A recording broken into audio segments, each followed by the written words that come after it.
Stage fear. अगर आप जानना चाहते हैं कि इस स्टेज फियर को कैसे काबू किया जाए तो आप पहुंच चुके हैं सही जगह पर। तो इस वीडियो को अंत तक जरूर देखिएगा क्योंकि मैं आपको बताने वाला हूं कुछ ऐसे तरीके जिसके जरिए आप स्टेज फियर को कंट्रोल कर सकते हैं और स्टेज फियर के ऊपर विजय प्राप्त कर सकते हैं। तो दोस्तों, मैं हूं आपका होस्ट अमन मल्होत्रा और वीडियो की ओर बढ़ने से पहले मैं आपको बताना चाहूंगा कि अगर आपने ये चैनल को अभी तक सब्सक्राइब नहीं किया है तो इस चैनल को सब्सक्राइब करना आप सबके लिए काफी यूजफुल साबित हो सकता है। इस चैनल पर आपको मिलती रहेंगी एंकरिंग से रिलेटेड काफी सारी वीडियोस और नीचे एक बेल आइकन भी बना हुआ है, उसको भी दबा दीजिएगा। अगर आप उसको दबा देते हैं तो मेरे सारे वीडियोस की अपडेट्स आपको मिलती रहेंगी। तो आइए अब हम बढ़ते हैं अपने टॉपिक की ओर जो कि है स्टेज फियर और इसको कैसे कंट्रोल किया जाए, इसको कैसे कॉन्कर किया जाए। तो स्टेज फियर एक बहुत ही कॉमन सी चीज है। आप बिल्कुल भी फिक्र मत कीजिए अगर आपको स्टेज फियर है। आपने स्टेज फियर को एलिमिनेट करने का ठान लिया है, आपने बिल्कुल सही डिसीजन लिया है क्योंकि स्टेज फियर एक बार आपका निकल गया तो आधा काम एक तरीके से आपका हो गया। स्टेज फियर होता क्यों है? ये सब माइंड का खेल होता है क्योंकि आपका माइंड एक ऐसी चीज है, जब आप स्टेज पर जाते हैं वो आपको कंस्ट्रिक्ट करता है, वो आपको रोकता है कॉन्फिडेंटली बोलने से।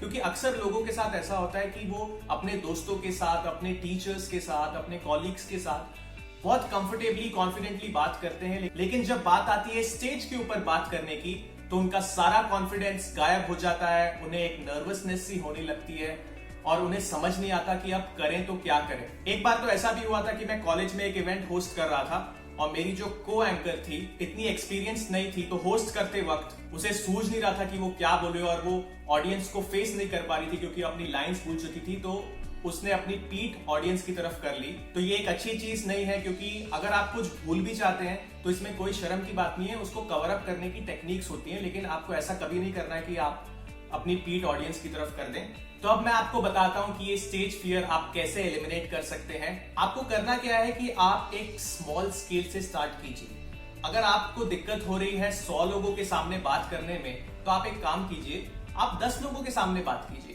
अगर आपको कोई इवेंट नहीं मिल रहा बात करने के लिए तो आप अपने रिलेटिव्स के सामने ही बात कीजिए, आप अपने फैमिली मेंबर्स के सामने ही एक स्पीच दे दीजिए, तो उससे आपका कॉन्फिडेंस धीरे धीरे डेवलप होने लगेगा। अगर अपने फैमिली मेंबर्स के सामने बोलने में भी आपको तकलीफ हो रही है, आप इतने कॉन्फिडेंट नहीं महसूस कर रहे, तो आप एक मिरर के सामने प्रैक्टिस कर सकते हैं। लेकिन याद रखिए, जब आप मिरर के सामने प्रैक्टिस करते हैं तो अपने साथ अपनी जो छवि है मिरर में उसके साथ आई कांटेक्ट जरूर बनाइए। जब आप अपने साथ आई कांटेक्ट बनाएंगे तो ऑडियंस के साथ भी बनाएंगे। तो ऐसे करते करते आप अपने ऑडियंस की रेंज बढ़ा सकते हैं।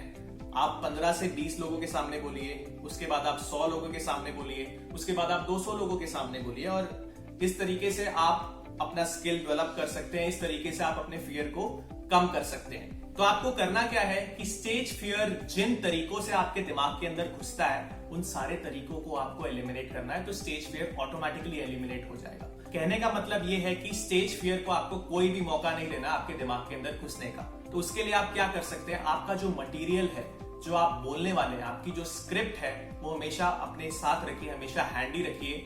इसका मतलब ये नहीं है कि भैया आप बिल्कुल रट्टा मार के सब तोते की तरह बोल देंगे।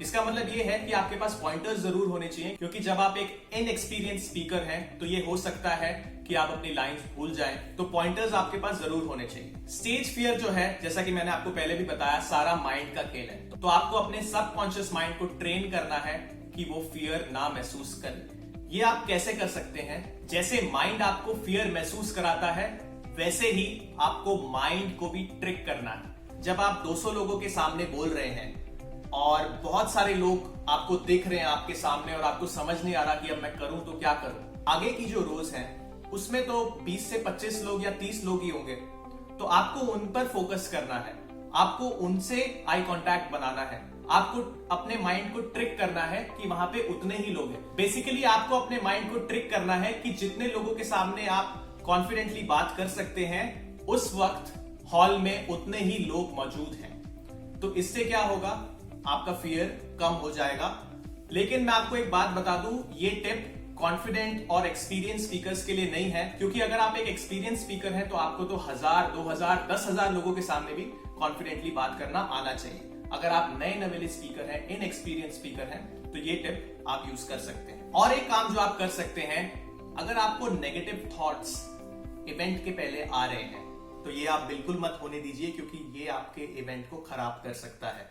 सबसे इंपॉर्टेंट चीज होती है माइंडसेट। अगर आपका माइंडसेट ठीक है तो आप इवेंट के दौरान कॉन्फिडेंटली बात कर सकेंगे। अगर आप लॉ ऑफ अट्रैक्शन में बिलीव करते हैं तो जो आप सोचते हैं वो आपके साथ होता है। अगर आप इवेंट से पहले ही ये सोच लेंगे कि आपसे बात नहीं हो पाएगी और आप वहां पे स्टेज पे बेहोश हो जाएंगे, तो शायद ये हो जाए। अगर आप ये सोचेंगे कि लोग बहुत गंदे कमेंट्स पास करेंगे आपके लिए, तो शायद ये हो जाए। आप ये सारी चीजें सोचिए मत, एक पॉजिटिव सोच रखिए और जो नतीजा है वो अच्छा ही होगा। और एक बात मैं आपको बता दूं कि अगर कुछ ऑडियंस के मेंबर्स आपकी तरफ कमेंट्स पास कर रहे हैं तो आपको फोकस नहीं करना है। जैसे कि जब क्रिकेट मैच के दौरान बैट्समैन बैटिंग कर रहा होता है तो वो ये नहीं देखता है कि क्राउड में से लोग क्या बोल रहे हैं, वो अपने जोन में होता है, फोकस होता है और उसके हिसाब से ही खेलता है। तो आपको ये सारी चीजों को नजरअंदाज करना है, लेकिन इसका मतलब ये नहीं कि आप बिल्कुल ही अपने में ही चले जाएंगे और ऑडियंस की तरफ से कोई क्वेश्चन भी आए Q&A राउंड के दौरान तो आप उसको भी नहीं सुनेंगे। जो इंपॉर्टेंट चीजें नहीं है उन चीजों को आपको नजरअंदाज करना है। जिन चीजों से आपकी परफॉर्मेंस खराब हो सकती है उन चीजों को आपको नजरअंदाज करना है। तो दोस्तों, मैं आपको बता दूं कि बॉडी लैंग्वेज बहुत ही इंपॉर्टेंट चीज है। और होता क्या है कि कई बार फियर की वजह से और नर्वसनेस की वजह से आपके पैर कांपने लगते हैं, आपके हाथ कांपने लगते हैं, लेकिन ये सारी चीजें अमूमन ऑडियंस को दिखती नहीं है। लेकिन अगर आप इसके बारे में कॉन्शियस हो जाए और इसके बारे में सोचने लगे तो ये सारी चीजें ऑडियंस को दिख सकती हैं। भले ही आपको पता हो कि आपके पैर कांप रहे हैं, भले ही आपको पता हो कि आपके हाथ कांप रहे हैं, आप उस पर फोकस मत कीजिए। आप कोशिश कीजिए कि आप ज्यादा से ज्यादा फोकस इस चीज पे रखें कि आपको बोलना क्या है और इवेंट में क्या हो रहा है। अवेयरनेस आप अपनी पीक पे रखें। एक और तरीका जो आप यूज कर सकते हैं स्टेज फियर को कम करने के लिए, वो है विजुअलाइजेशन। ये बहुत ही इंपॉर्टेंट टेक्निक्स हैं और अलग अलग फील्ड्स के बड़े बड़े लोग, नामी हस्तियां ये टेक्निक को यूज करते हैं। जैसे कि अगर कोई बड़े क्रिकेटर का कल एक बहुत इंपॉर्टेंट मैच है तो वो क्या करेगा, वो विजुअलाइज करेगा कि वो बहुत ही अच्छी बैटिंग कर रहा है, एक अच्छी कवर ड्राइव मार रहा है, बाउंसर्स को कैसे टैकल कर रहा है, पुल शॉट मार रहा है, ये सारी चीजें वो विजुअलाइज करेगा और वो अपने आप को विजुअलाइज करेगा सेंचुरी मारते हुए। तो उसके दिमाग में वो चीज ऑलरेडी हो चुकी है, तो ज्यादा चांसेस हो जाते हैं कि जब वो मैच में जाके खेले तो वो उस चीज को हासिल करे। इसका मतलब ये नहीं है कि सिर्फ विजुअलाइज करके आप सक्सेस हासिल कर लेंगे। ये तो सिर्फ स्टेज फियर एलिमिनेट करने का एक तरीका है। इसका मतलब ये है कि अगर आपने पूरी मेहनत की है, उसके बावजूद भी अगर आपको सक्सेस नहीं मिल रहा तो वो स्टेज फियर के कारण है। तो उस स्टेज फियर को पार पाने के लिए, उस स्टेज फियर को कंट्रोल करने के लिए आप विजुअलाइजेशन की टेक्निक यूज कर सकते हैं। आप विजुअलाइज कर सकते हैं कि कल का जो आपका इवेंट है उसके दौरान आप बहुत ही कॉन्फिडेंटली बात कर रहे हैं, सारे लोग आपकी बात सुनकर तालियां बजा रहे हैं, आपकी वाहवाही कर रहे हैं, आपकी तारीफ कर रहे हैं। आपको ये सारी चीजें विजुअलाइज करनी पड़ेगी। अगर आप ऐसा विजुअलाइज करते हैं तो ज्यादा चांसेस होते हैं कि स्टेज फियर आपके दिमाग में घुस नहीं पाएगा। तो दोस्तों, मुबारक हो, आप सीख चुके हैं काफी सारी टेक्निक्स जिसके जरिए आप स्टेज फियर को टाटा बाय बाय कर सकते हैं। मेरे चैनल को जरूर सब्सक्राइब कीजिए और बेल आइकन को जरूर दबाइए अगर आपको ऐसी ही यूजफुल वीडियोस देखते रहना है। और मुझे इंस्टाग्राम पे भी फॉलो कीजिए रेगुलर अपडेट्स के लिए। थैंक यू सो मच, मिलेंगे जल्दी। तब तक के लिए आप सब अपना ख्याल रखिए, हंसते रहिए, हंसाते रहिए और अपनी आसपास की सराउंडिंग्स को साफ रखिए।